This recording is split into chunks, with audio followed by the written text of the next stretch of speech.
네, 두 번째 시간 갖도록 하겠습니다. 네, 네, 지금 바쁘시죠? 토요일 날 지금 점심 시간이고 배 안 고프세요? 네, 토요일 날 1시에 이제 맞추는 거를 계속 훈련하셔야 될 거예요. 그래서 어, 네, 좀 피곤하시더라도 힘을 좀 내시면 좋겠고요. 그래도 여러분 줌으로 하니까 이 정도 하는 것 같아요. 만약에 오프라인으로 만나려면요, 화장도 해야죠, 버스도 타야죠. 이게 쉽지 않는데. 전 그래도 줌으로 할 수 있어서 좀 너무 감사한 것 같아요. 코로나가 참 저에게 그 안 좋은 것도 줬지만 또 좋은 또 이렇게 그 어떤 교육의 방법도 이렇게 또 이렇게 익히게 돼서 참 감사한 것 같아요. 제주에 저가 있는데 이렇게 뵐 수 있어서 너무 좋은 것 같죠. 여러분 말이 좀 너무 빠르죠? 네, 말이 너무 빠르죠. 죄송합니다. 제가 급해서 그래요. 근데 이제 천천히 한번 해보겠습니다. 시작할게요. 우리의 상태가 그래요. 그러니까 여러분과 저의 상태가 상처 입은 그런 그 혼의 영역에 여러분 이 지정의가 있잖아요. 생각과 감정과 의지 이 부분이 사실은 계속 우리 육체의 어떤 필요에 따라서 육체의 욕구나 결핍에 따라서 이렇게 내가 선하게 살고 싶지만 또 계속 반대로 악하게 될 수밖에 없는, 사도 바울도 그래서 그렇게 고백하잖아요. 내 안에 두 가지의 법이 싸우는데, 그렇죠? 그래서 나는 선하고자 하지만 어떻게 해요? 계속 악하게 될 수밖에 없는 우리의 모습이에요. 그래서 질문, 여러분 여러 질문에 대한 답이 될 수 있어요. 성령이 내 안에 있어도 반복되는 죄의 문제가 이 모습이에요. 그러니까 여러분과 제가 아무리 성령 하나님으로부터 이렇게 같이 깊이 내면에 있어도 우리는 죄를 지을 수밖에 없는 그런 구조 가운데 계속 있다는 거예요.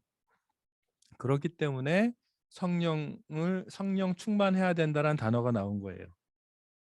매일매일 성령 충만해야지만 우리가 이 싸움에서, 이 반복되는 싸움에서 그나마 내가 하나님의 선한 입장에서 살아갈 수 있는 거예요. 그런데 내가 성령 충만하지 않으면, 그러니까 하나님을 만나고 하나님이 내 안에 계셔도 내가 내 생각대로 움직일 수 있다는 거예요. 그런데 내가 하나님 앞에 날마다 충만하고 하나님과 계속 깊이 있는 친밀감의 교제를 가질 때 비로소 내가 그래도 그나마 이 땅을 살아가면서 선하게 살 수 있다는 거예요. 이해되시죠? 네. 그렇기 때문에 여러분이 특별히 누가 더 죄인이고 누가 또 문제가 많고 그런 것이 아니라는 거예요. 우리가 신앙생활 하더라도 교회를 다니더라도 부끄러운 여러 가지 보도들을 보잖아요. 사역자들의 여러 가지 문제라든가 돈의 문제라든가 또 성적인 문제들이 발생하는 이유에 대해서 여러분 놀라지 마셔야 되는 거예요.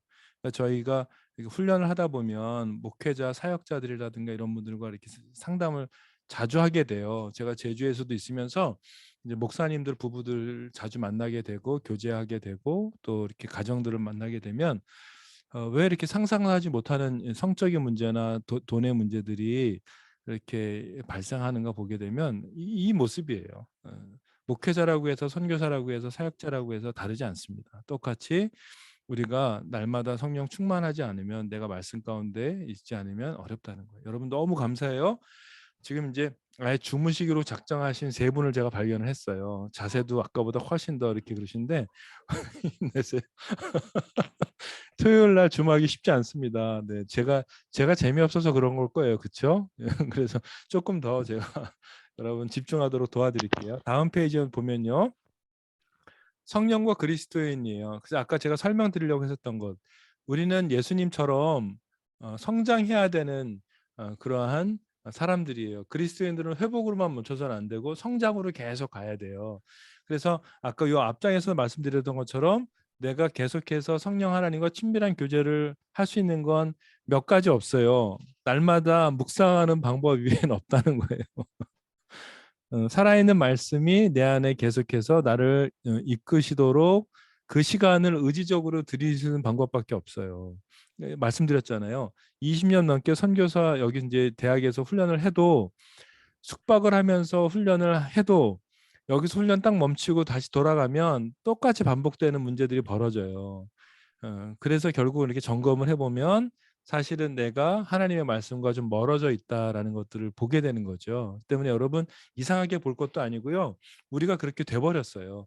아담이 죄를 범하고 난 이후에 우리의 상태, 예수님이 재림하실 그 상태 전까지는 계속해서 우리가 이 모습으로 있을 수밖에 없다라는 거고요. 그래서 말씀을 가까이 하는 거, 그래서 묵상을 제가 강조하는 거예요. 근데 이렇게 보게 되면 그러면 내 안에 거주하시는 하나님은 어떤 일을 하실까라는 거예요. 그건 뭐냐면 그리스도를 영화롭게 한다는 표현을 써요. 그러니까 이거는 이제 제 얘기가 아니라 제임스 패커라는 분의 책에서 제가 이제 갖고 온 건데, 성령 하나님이 내 안에 거주하시, 요한복음 17장에 내 안에 계신다는 의미는 뭐냐면 내가 하나님과 계속해서 만날 수 있도록 임재의 통로가 열렸다는 이야기이기도 하고, 또 그리스도를 영화롭게 한다는 거. 영화롭게 한다는 말은 무슨 말이죠? 그분을 기쁘게 해드린다는 거예요. 그분 나로 인하여서 그 예수 그리스도가 더 이렇게 드러난다는 얘기예요. 이것이 이제 그 다음 얘기는 예수님을 또 온전히 알려주세요. 그러니까 여러분과 내 안에 계시는 성령 하나님께서는요, 내가 예수님을 계속 알아가도록 알려주세요. 그리고 그 하나님의 말씀이 신뢰되도록 그 도와주세요. 그렇기 때문에 제가 아까 처음에 예배할 때 기도했었던 게 뭐죠? 성령 하나님 날 좀 도와주세요. 성령 하나님 내 안에 믿음이 생길 수 있도록 도와주세요. 성령 하나님 내 안에 말씀을 믿도록 성령 하나님 좀 도와주세요라고 하는 기도가 모든 사람들에게 필요하다는 거예요. 목회자든 20년 사역을 했던 선교사든 상관없이 모든 사람들에게 하나님께서 내 안에서 계속 이 일들을 행하시도록 도와달라고 요청하는 기도로 시작했던 거예요. 여러분 다음 페이지 볼게요. 여러분 이제 최근에 연세대학교의 심리학 교수가 유튜브에서 엄청난 히트를 치면서 책도 쓰고 있어요. 김주환 교수란 분이 아주 중요한 강의들을 하세요. 명상에 대한 강의를 해요. 이분은 크리스찬이세요. 연세대학교 교수인데 크리스찬인데 명상에 대한 강의를 하면서 뇌에 대한 얘기를 많이 하세요. 그래서 이분의 강의를 제가 다 들었어요. 그리고 이분이 했었던 모든 명상법을 다 따라해 봤어요.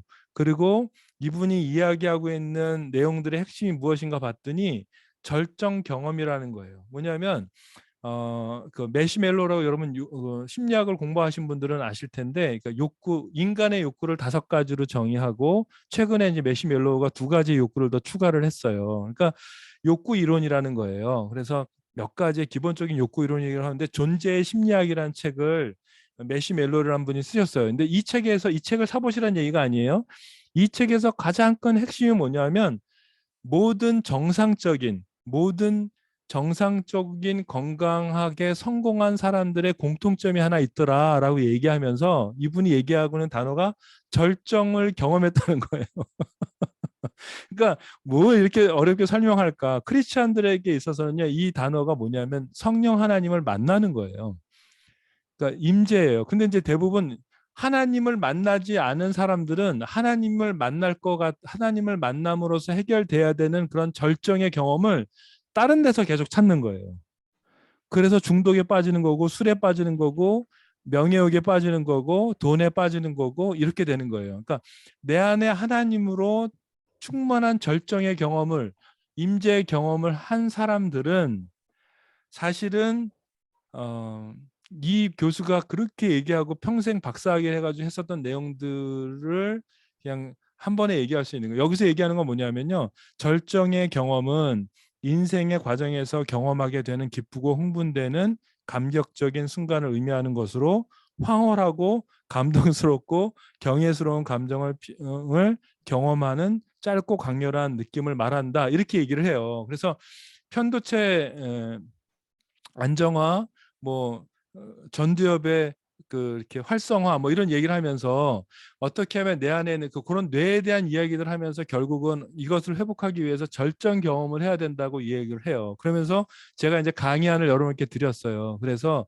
우리 안에 무엇인가 절정의 경험을, 높은 산을 본다던가 엄청난 웅장한 자연을 본다거나 아니면 내가 체험하지 못할 수 있는 나의 어떤 목표를 이루게 되는 그런 절정을 경험해 보는 것, 이것이 되게 사람에게 중요하다라고 얘기를 하는데, 그거를 제가 한참을 듣고 이 사람이 얘기하고 있는 7가지의 명상법을 제가 다 따라해 봤어요. 그래서 힌두에 대한 명상법 다 따라해 봤어요. 그런데 이게 뭐냐면, 결론은 뭐냐면 하나님의 임재를 이 사람들은 이렇게 어렵게 설명하고 있는 거예요. 제 말씀은 무슨 말씀이냐면, 여러분과 제가 하나님을 이해하는 거 말고요, 하나님을 체험하면 우리가 여러분과 제 안에 겪고 있는 이 모든 문제들에 대해서 해결할 수 있는 키가 있다는 건데, 이걸 이렇게 어렵게 설명하고 있더라고요. 네, 그래서 제가 질문하고 싶은 거예요, 여러분. 예배 드릴 때 하나님을 경험하셨냐라는 거예요.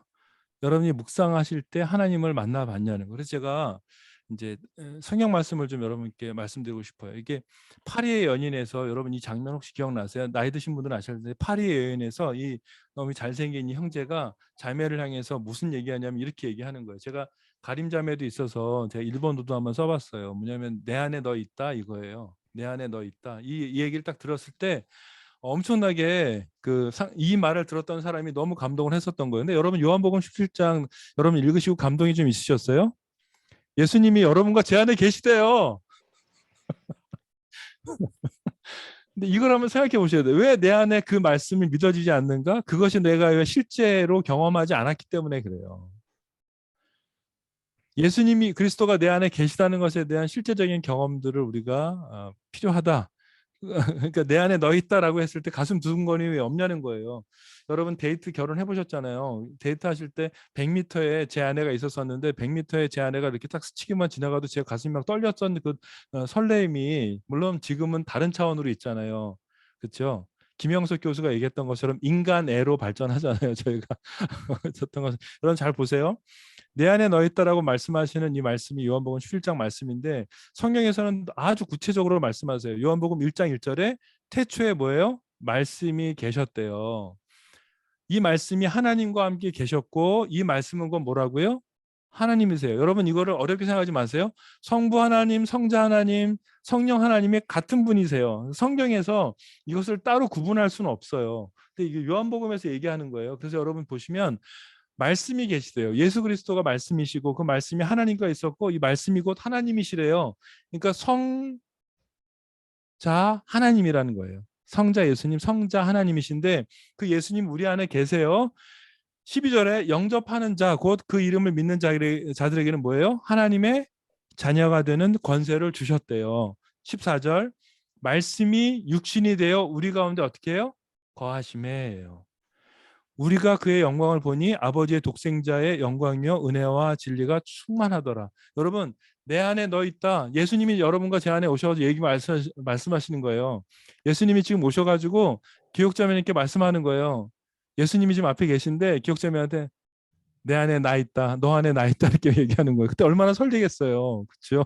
그러니까 요한복음 17장의 말씀이 설레도록 설레지 않는 이유는 내 안에 무슨 문제가 있을 거예요. 말씀에 대한 신뢰감이 없거나 처음에 얻었던 구원의 기쁨이 나의 죄로 인하여서 문제가 되었거나 내 안에 있는 상처의 문제와 아픔과 많은 가족들로 비롯한 많은 부정적인 말들로 인해서 내가 하나님에 대한 사랑으로부터 멀어져 있거나 근데 이것들을 회복하는 것이 너무 중요한 거예요. 근데 성경 계속 여러분 눈 뜨세요. 지금 네 분이 예.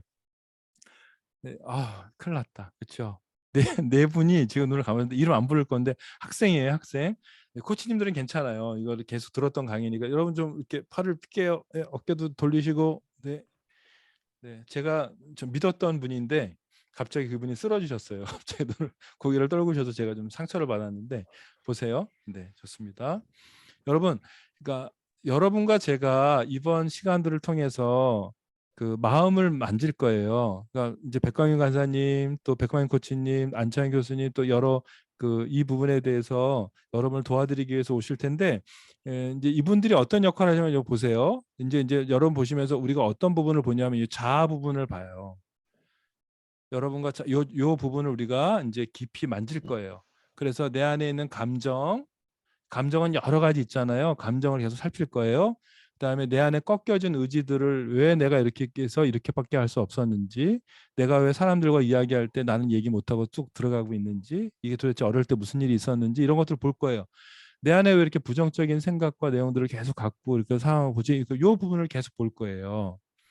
근데 여러분 보시게 되면 지금 저희가 CMA를 통해서 여러분들이 이것들을 공부해 나갈 때 할렐루야 공부해 나갈 때 공부해 나갈 때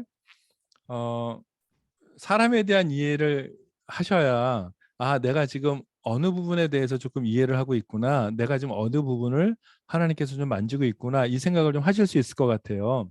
그래서 여러분 너무너무 잘하고 계세요. 지금 보시게 되면 제가 화면을 보면서 하니까 시험이 들어서 강의가 제대로 안 되긴 하지만 용기를 한번 내볼게요. 여러분 보세요. 하나님, 그러니까 여기 밑에 말씀 보시면 히브리서 4장 12절 말씀 보면 하나님의 말씀은 살아있고, 묵상에 대해서 제가 얘기하면서 이 말씀을 여러분에게 강조하고 싶은 거예요. 말씀을 읽을 때 하나님의 말씀은 살아있기 때문에 활력이 있어서 좌우의 날선 어떤 것보다 예리하여서 혼과 영과 관절과 골수를 찔러 쪼개기까지 하며라고 돼 있어요. 그러니까 여러분과 제가 묵상하는 말씀은 내 어떠한 그 혼의 영역에만 내 생각과 감정과 의지에만 영향을 주는 것이 아니라 내 영과 내 육체와 내 혼에 다 영향을 주고 있다는 사실을 믿으셔야 돼요. 근데 보세요. 문제는 뭐냐면 여러분과 제가 어떻게 사고하냐 하면 여기서 육체 부분에 여기 육이라고 써야 되는데 제게 날라갔네요. 죄송합니다. 영혼 육인데요. 육체로부터 사고를 해요. 그러니까 내 주변에 느껴지는 상황과 환경과 나의 어떠한 가장 기본적인 욕구들로부터 내가 이렇게 사고하다 보니까 사실은 제 안에 깊은 감정들을 돌아볼 때 정직하게 못 돌아봐요. 그래서 이걸 우리가 돌아보려면 어떻게 해야 되냐면 성령 하나님께서 내 영 가운데 말씀하시는 관점으로 내 생각과 마음을 이렇게 보셔야 돼요. 이거는 하나지만 이 영과 혼과 육은 하나지만 인간은 되게 복잡하네요. 그런데 성령으로 르하우에서 이제 성령 사람을 만드셔서 바람을 부르셔서 영으로 창조하신 여러분과 저는 성령께서 내 영 가운데 말씀하실 때 여러분 여기 직관이라는 단어가 있어요. 뭐냐면 이거예요. 권사님이든 목사님이든 여기에서 신학을 공부하셨던 박사를 하시든 상관없이 여러분과 제가 성령 하나님께서 내 영 가운데 계시면 하나님이 직접 가르쳐 주시는 지식을 직관이라고 얘기를 해요. 그런데 보세요. 성령 하나님께서 내 영 가운데 말씀하셨어요. 그래서 이걸 이제 경험하실 거예요. 계속 매 예배 때마다 강의 때마다. 그런데 문제는 이것들을 내가 비로소 믿을 때 내 생각이 바뀌어요. 여러분 사람의 생각이 바뀌지 않습니다. 여러분이 그동안 가졌던 생각은 바뀌기 너무 어려워요. 근데 그 생각을 바꾸는 방법을 우리는 여기 CMA에서는 내 안에 있는 상황 감정들을 돌아보면서 그것이 어떻게 내 생각에 영향을 미쳤는지 잘 분석하게 하면서 하나님께 나아가도록 도와드릴 거예요. 그런데 하나님께서는 가만히 계시지 않고 히브리서 4장 12절 말씀처럼 여러분과 제가 이 감정과 마음과 자아를 잘 이렇게 보는 동안 뭘 하냐면 성령 하나님께서는 가만히 계시지 않고 우리 영 가운데 하나님이 가지고 계신 지혜와 지식으로 나눠주셔요. 그리고 이것이 믿어지도록 도와주세요. 성령 하나님께서. 그래서 내 생각을 바꿔서 비로소 어떻게 해요? 내 평안한 모습. 아까 그래서 그림 보면 1번의 모습을 주로 다 이렇게 선망하셨잖아요. 그러니까 우리의 상황, 여러분 보세요. 내가 성령 하나님과 말씀 묵상을 통해서 교제함으로 통해서 믿음이 생겨서 생각이 바꿔서 된 사람의 얼굴 표정과 내가 4시간 동안 하루에 포르노만 계속 본 사람의 얼굴의 표정과 눈빛은 달라요. 그러니까 여러분과 제가 가지고 있는 이 중독의 문제를 끊기 위해서 계속해서 여러분과 제가 이제 도전해야 될 건 뭐냐면 저희가 계속 도와드리는 말씀 묵상을 계속해서 의지적으로 시간을 내서 하시는 방법밖에 없어요. 그러니까 이것들은 의지적으로 시간을 내셔야 돼요, 여러분. 예. 그래서 꼭 한 번이라도 읽으시고 저희가 보내드리는 설교도 들어보시고 그러시면서 계속해서 내 생각이 바뀌도록 여러분의 어떤 그 영을 열어 놓으셔야 돼요. 말씀이 내 생각 가운데 들어와서 직관에 영향을 줘서 믿음에 영향을 주기 때문에 그렇습니다. 그래서 의지적으로 직장에서든 개인적으로 직장에서 혹시 뭐 오디오를 들을 수 있으시면 설교를 들으시고 그다음에 지금 쉼의 시간을 통해서 갖고 계신 분들이 계시다면 가능하면 저희가 보내드리는 부분들을 좀 계속 들으시면서 집중하실 필요가 있다는 거예요. 이것이 여러분과 저에게 큰 도움이 되는데 그 도움이 이거라는 거예요. 또 이거 제가 한번 볼게요. 질문 하나 드리면 이거예요. 성령 하나님께서 내 가운데 임하셔서 오늘은 여러분 정신 없으셨잖아요. 그런데 이게 조금 시간이 지나면 우리가 예배를 드릴 때 하나님께서 내 마음 가운데 말씀으로 임재하셔서 찬양의 가사가 나의 고백이 되게 하실 수가 있어요. 그리고 저희가 보내드리는 묵상의 내용을 보내드렸는데 그것들을 묵상하다가 무엇인가 딱 건드려졌어요. 그래서 하나님께서 주신 지혜, 직관으로 들어와서 말씀이 믿어지게 되면서 내 생각이 바뀌게 돼요. 근데 이럴 때 내가 이제 이런 상태에서 예배를 드리게 되면 어떤 일이 벌어지냐면, 여러분, 우리의 영은요, 여러분과 저는 누군가를 예배해야지만 평안하도록 창조가 돼 있어요.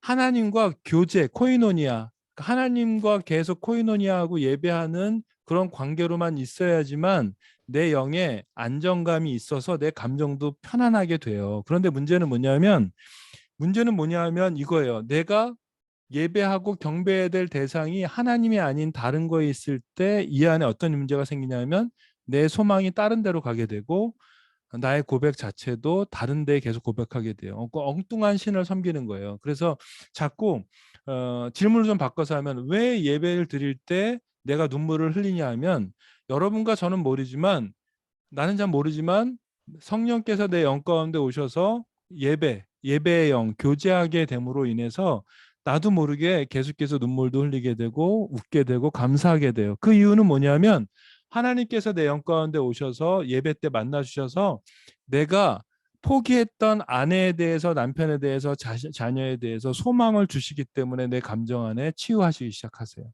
그러니까 여러분과 제가 아침에 예배드리고 계속해서 예배를 드리라고 요청드리는 이유고 묵상을 하도록 계속 도와드리는 이유는 뭐냐면, 내가 꺾였던 자녀에 대한, 남편에 대한, 아내에 대한, 직장에 대한 내 삶에 대한 소망을 하나님께서 주시기 때문에 묵상을 멈추지 말아야 된다. 예배를 멈추지 말아야 된다는 거예요. 그러니까 이게 저희가 그냥 일반 여러분들이 상담을 하시도록 하면, 상담을 하게 되면 상담 안에서는 사랑이란 단어가 없어요. 일반 상담 안에서는 사랑이란 단어가 없어요. 일반 상담 안에서는 사실은 어떻게 보면 그냥 거기서 끝나요. 약을 얘기하거나 또 의사를 소개해 주거나 이렇게 갈 거예요. 그런데 저희가 그런 걸 많이 해봤잖아요. 그런데도 불구하고 회복이 안 되고 결국 자살하는 경우까지 봤어요. 왜 그런가 봤어요. 그랬더니 가장 본질적인 문제예요.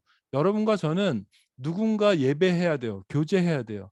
하나님과 예배하지 않은 그 자리에 다른 것들로 채워지게 될 때 내 안에 소망이 없게 되고 내 감정은 아주 다양한 방면으로 막 튀기 시작해요. 그렇기 때문에 이 부분을 설명을 드리는 거예요. 이해되시죠? 네. 너무 감사해요. 세 분만 이해되신다고 하고 나머지는 정직하게 얘기해 주셨어요. 그러니까 계속 저한테 개인적으로 또 이렇게 물어보시고 하시면 제가 또 남경화 백광인 코치님과 함께 또 얘기해 주시면 제가 또 말씀을 드릴 거예요. 그래서 여러분, 그래서 말씀 묵상하실 때 그냥 단순히 내 생각과 감정에만 영향을 주는 것이 아니라 성령 하나님께서 내 영과 혼과 육체의 회복을 같이 하신다. 그렇기 때문에 정기적인 묵상을 의지적으로 하셔야 된다라는 말씀을 드리는 거예요. 근데 여러분 보세요. 현실의 싸움은 만만치 않아요. 내가 학습된 거, 내가 경험한 거, 내가 가지고 있는 확신, 나의 어떤 신학, 그다음에 여러 가지 거짓말 경험들이 사실은 내 안에 말씀을 들어오게 하는 데 있어서 딱 맞고 있어요. 맞고 있어요. 그래서 성령 하나님께서 여러분과 저의 인생에 개입하실 때 어쩔 수 없이 고통이 따르기도 해요. 그러니까 여러분과 제가 내 내면을 들여다보고 하나님이 개입하시도록 어떤 시간을 딱 그렇게 마음으로 여기까지 오신 과정에 어쩔 수 없이 하나님께서 여러분을 너무너무 사랑하시고 여러분 안에 내주하시고 싶으셔서 고통을 허락하셨어요. 그래서 이게 참 감사해요. 고통이 감사이고 고통이 은혜인 거죠. 하나님께서 여러분과 개입하고 싶어 하세요. 여러분의 삶에 개입하고 싶어 하시고 여러분의 내주하시면서 함께 동행하고 싶어 하세요. 네, 이 부분입니다. 그래서 현실의 싸움 가운데 여러분이 힘들더라도 조금만 참으세요. 조금만 인내하시면서 가시면 회복을 통해서 이 굴레가 좀 벗어날 수 있을 것 같아요. 볼게요. 그래서 제가 이제 말씀드리는 거예요. 예수님께서도 습관이 있으셨어요. 여러분, 습관이라는 단어를 찾아보면요. 여러분, 예레미야에 보게 되면 예레미야 선지자가 무슨 얘기하냐면 이스라엘 백성들을 보고 너희가 어려서부터 내 음성을 청종하는 것들을 버렸다라고 얘기를 해요. 그러니까 이스라엘 백성이 타락하게 된 이유가 뭐냐면 하나님의 음성을 듣고 말씀의 앞에 나아가는 것들을 멈췄다는 거예요. 그런데 이것에 대해서 반대적인 의미에서 신약 성경에 예수님께서 뭐라고 말씀하시냐면 예수님께서 나가사 습관을 따라 감람산에 가심에 제자들로 따랐다. 여러분 이게 감람산이에요. 감람산 앞에 무슨 산이 있었죠? 예루살렘 성전이 있는 산이에요. 예수님이 예루살렘 성전에서 말씀을 전하시고 많은 사람들로부터 사랑을 많이 받았잖아요. 그래서 사람도 고치고 말씀도 전하고 그다음에 선지자들 저기 그 대제사장들과도 말씀과 막 변론하시잖아요. 그게 12살 때 벌어진 일이잖아요. 예수님께서 거기서 계속해서 좋은 랍비, 사람들이 생각할 땐 좋은 랍비로서 계속해서 영향력을 미쳤어요. 30자가 딱 됐을 때 비로소 이제 예수님이 말씀을 전하신 사역을 하게 되시잖아요. 그런데 여러분 보세요. 예수님이 거기서 예루살렘에서 말씀을 전하시고 기드론 골짜기를 지나서 감람산으로 오시는데 여러분 이 과정에서 예수님이 뭘 반복하셨냐면 열흘 중에 8일은 계속해서 감람산에 가셔서 노숙하시면서 기도하셨다는 거예요. 습관이었어요. 예수님의 습관이었어요. 예수님이 계속해서 습관을 따라서 감람산으로 가셨다는 것이 사복음서에 계속 나타나고 있어요. 이 말은 뭐냐면요. 예수님께서 많은 사람들이 집에서 주무세요. 내가 먹을 거 드릴게요. 예수님 저희 집에 오세요 하셨지만 그걸 다 뒤로 하시고 골짜기를 지나서 피곤하지만 감람산에 올라갔어요. 감람산에서 예수님께서 여러분 이 감람산은요. 예루살렘 성전이 있는 산보다 90m가 높아요. 높아서 이렇게 여기서 보면 사람들이 뭘 하고 있는지 다 보여요. 사람들이 어떻게 하나님을 예배하고 있는지 이스라엘 백성들이 얼마나 거짓으로 대제사장들에게 흠없는 양이 아니라 흠 있는 양들과 돈으로 받고 팔아 넘기는 대제사장들이 예배를 봐요. 그리고 일반 사람들이 함부로 하나님 앞에 예배하는 것들을 이 감람산에서 보세요. 그러면서 하나님께서 계속 기도하셨어요. 계속 기도하시면서 예수님의 가장 큰 문제가 뭐였죠? 하나님 저 십자가 지고 싶지 않아요. 이 십자가를 제 이 손에서 좀 멀리하게 해주세요. 이 잔을 좀 옮겨주세요라고 기도하세요. 내 뜻과 내 의지와 내 생각은 이런데 하나님 나 도저히 힘들어요라고 얘기할 때 하나님께 어떻게 고백하고 예수님께서 다시 내려오셔서 현장으로 가시냐면 뭐라고 얘기하시죠? 아버지 뜻대로 하십시오. 내 뜻대로 마시고예요. 그러니까 우리가 하나님의 뜻이 여러분과 저를 향해서 가장 아름다운 뜻이라면 그 뜻을 순종해야 되는데 그것을 이렇게 딱 인정하고 받고 믿기가 참 어렵잖아요. 그렇기 때문에 예수님께서도 그것들을 유지하기 위해서 무엇을 하셨다고요? 습관을 따라서 계속 나가셨다는 거예요. 여러분 그래서 묵상의 습관을 계속 제가 말씀드리는 거예요. 우리가 말씀을 계속해서 가까이 하지 아니면 현실 안에서 계속 예수님도 십자가를 포기하실 수 있었다. 두 번째 아담인 것을 포기하실 수 있었어요. 그런데 예수님께서 그것들을 이겨낼 수 있었던 건 뭐예요? 계속해서 하나님 앞에 나아가서 내 뜻이 아니라 아버지의 뜻을 물었다는 거예요. 여러분 저도 사역하다 보면 포기하고 싶어요. 하고 싶지 않아요. 그냥 편하게 살고 싶어요. 그런데 그러니까 어쩔 수 없이 사역자로서 감당해야 될 그 어려움들이 있거든요. 할 말 못하고 억울한 일 당해도 그냥 참아야 돼요. 또 재정적인 부분에 있어서의 어려움도 감내해야 돼요. 그리고 아쉬운 소리 못해요. 그러니까 이제 사실은 그렇게까지 할 수 있었던 여러 가지 이유들이 있어요. 그것에 대한 간증은 제가 성령과 동의하는 삶이 해야 될 것 같아요. 지금 시간이 많이 흘러서 여러분 여러분과 제가 하나님께서 우리 안에 여러분과 제 안에 계시면서 여러분과 제 안에 가장 좋은 뜻을 갖고 계세요. 이것들을 저희가 발견하고 너무 놀라운 사실인데 이것들을 확인하는 좋은 방법은 지속적으로 습관을 따라서 하나님 앞에 나아가는 거예요. 그 말씀을. 그렇기 때문에 여러분 이거를 너무 과소평가하지 마셔라는 거예요. 특히 감정을 돌볼 때 여러분과 제가 감정과 마음을 돌보고 있기 때문에 이럴 때일수록 더 깊이 말씀을 펴서 하나님께서 나에게 말씀하시는 게 무엇인가라는 것들을 계속해서 점검하셔야 돼요. 여러분 그래서 이겁니다. 그러니까 여러분들과 제가 착각을 하시는 게 하나 있어요. 저 김태한 선교사가 목사가 30년 동안 사역을 했으니까 그나마 그래도 어떤 영적인 어떤 수준이 한 요 정도 되겠다 싶고 여러분은 여러분의 상태가 지금 내가 바닥부터라고 얘기하시는 거 이거 자체가 잘못됐다는 거예요. 그러니까 모든 사람이 다 어떤 영적인 수준이 있거나 어떤 교회에서 어떤 직위가 있다고 해서 그 수준이라는 게 절대 아니고요.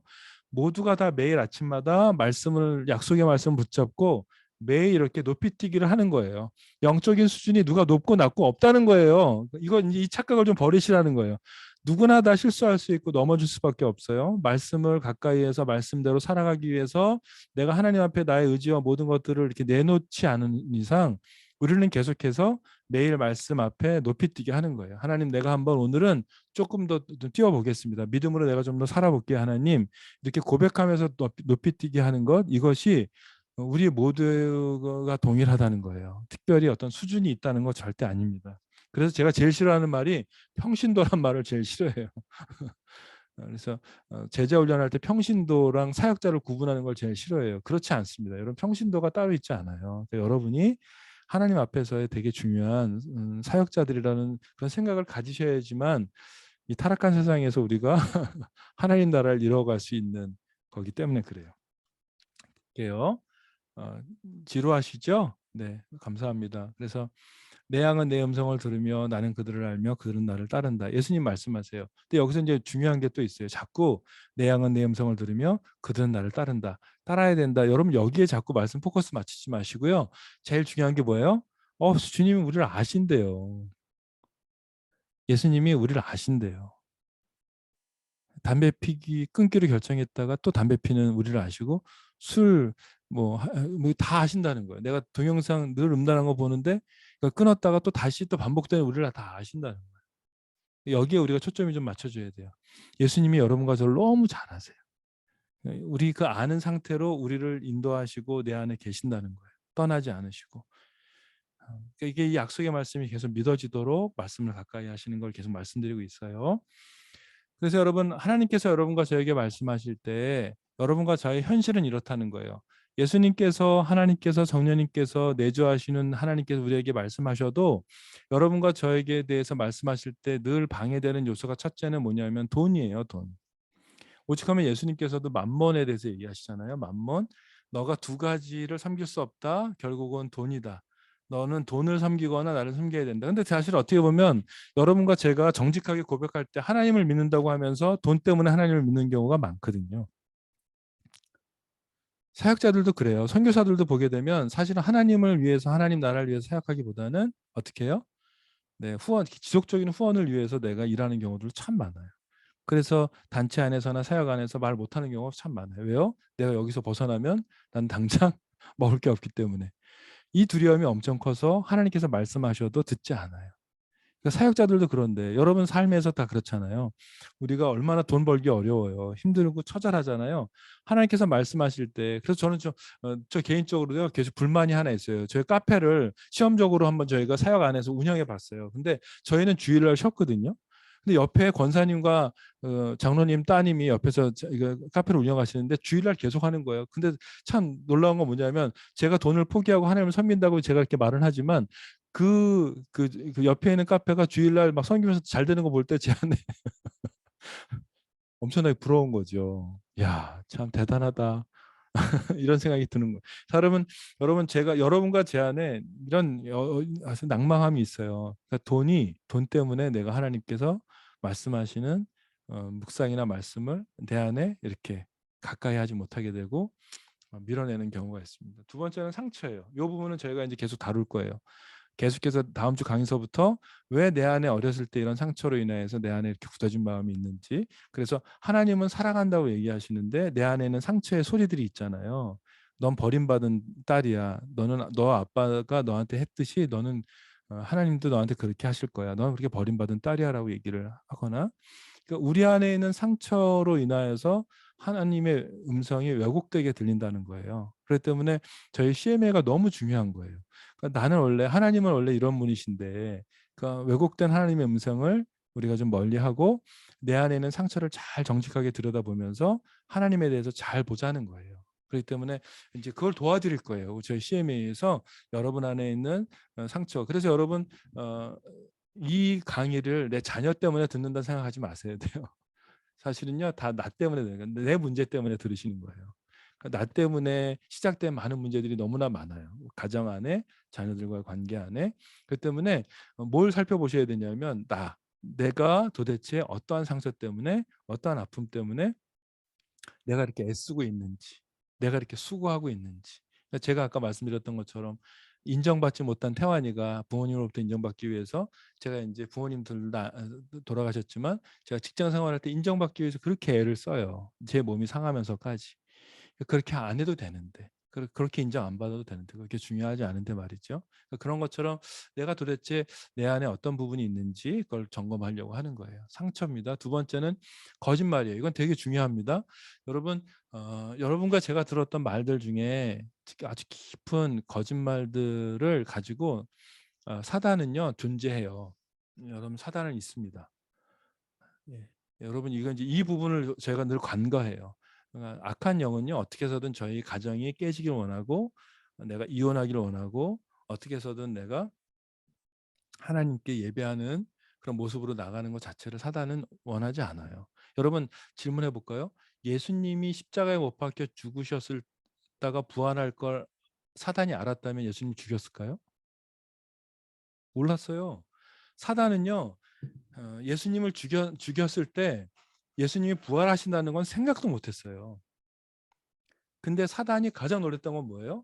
죽음을 이기시고 하나님이신 성자 하나님께서 살아나신 거예요. 그러면서 뒤통수를 딱 치는 거예요. 그래서 원수의 머리를 깼다. 너희는 그냥 나와 함께 동행하면서 그냥 너의 발꿈치로 사단의 꼬리를 이렇게 밟아버리면 되라고 말씀하시는 거예요. 여러분 그래서 여러분과 제가 말씀을 묵상할 때 계속해서 부딪히는 게 있어요. 계속해서 내 안에 사단은 거짓말을 할 거예요. 여러분 안에 있는 상처와 여러분과 제 안에 있는 지금 현재의 모습 때문에 그래 내가 여기서 나아져 봤자 뭐가 나아질 수 있겠어. 내가 여기서 나아져 봤자 뭐 회복돼 봤자 이 나이에 무슨 소용이 있겠어. 아닙니다. 절대 그렇죠. 이거는 하나님께서 주시는 말씀이 아닌 거예요. 내가 너를 통해서 회복하고 싶다. 내가 너를 통해서 너의 가정을 회복할 것이다. 내가 너를 통해서 너의 아픔 깊은 것들을 만질 것이다라고 하나님께서는 내 안에 계세요. 요한복음 17장. 아멘. 아멘이에요. 여러분 이걸 믿고 시작하셔야 돼요. 그래서 그다음에 중독입니다. 중독.